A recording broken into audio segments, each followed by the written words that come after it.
Hola, en este vídeo vamos a aprender a utilizar el diálogo de aules. Esta actividad nos va a permitir realizar conversaciones privadas entre distintos participantes del curso, da igual que sea entre profesor-profesor, profesor-alumno, alumno-alumno. Accedemos en este caso a este diálogo que lo hemos llamado diálogo privado. Y lo primero que me gustaría destacar es las ventajas del diálogo frente a la mensajería interna de aules. Yo destacaría principalmente dos.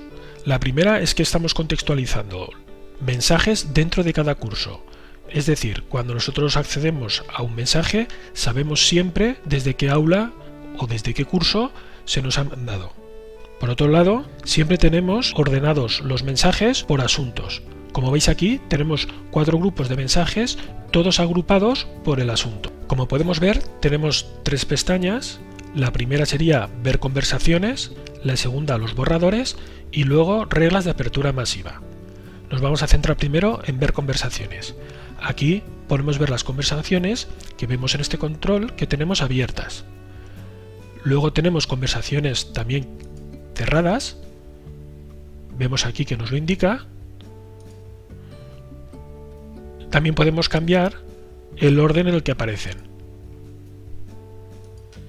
Si nos fijamos en cada uno de los diálogos, vemos quién ha mandado el último mensaje, que sería esta columna de aquí. Aquí información relativa, por ejemplo, al asunto del mensaje, quién recibió por primera vez el mensaje y quién lo envió. Y por último, la fecha. Si abrimos uno de estos mensajes, podemos ver todos los mensajes de este diálogo, de quién lo envió, cuándo lo envió, el contenido del mensaje, toda la conversación entera, y al final de la página podemos ver el apartado respuesta, donde podemos escribir un mensaje, adjuntar archivos y luego en las acciones podemos enviar el mensaje porque ya lo hemos terminado, lo podemos guardar como borrador porque lo queremos terminar más tarde y luego enviarlo, o podemos cancelar. Si volvemos al principio, quiero que veáis este enlace de aquí que pone cerrar conversación. Si hacemos clic en este enlace, daremos por terminada esta conversación. Ya no podremos añadir más mensajes, aunque sí que podremos volver a consultarla. Vamos a volver al diálogo. Vamos a hacer clic en este último mensaje.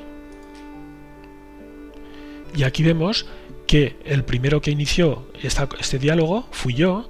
Por esta razón, además de cerrar la conversación, puedo borrarla. Volvemos al diálogo privado. Y en el caso que queramos consultar los diálogos cerrados, podemos acceder a este botón. Aquí vemos la lista de diálogos cerrados. Y si queremos volver a los abiertos, hacemos clic en este otro botón. Vamos ahora a crear un nuevo diálogo. Hacemos clic en el botón crear. Buscamos a la persona con la que queremos mantener la conversación. Por ejemplo, Miguel, uno de mis compañeros. Hacemos clic en tema y escribimos, por ejemplo, seguimiento, programa, recuperación.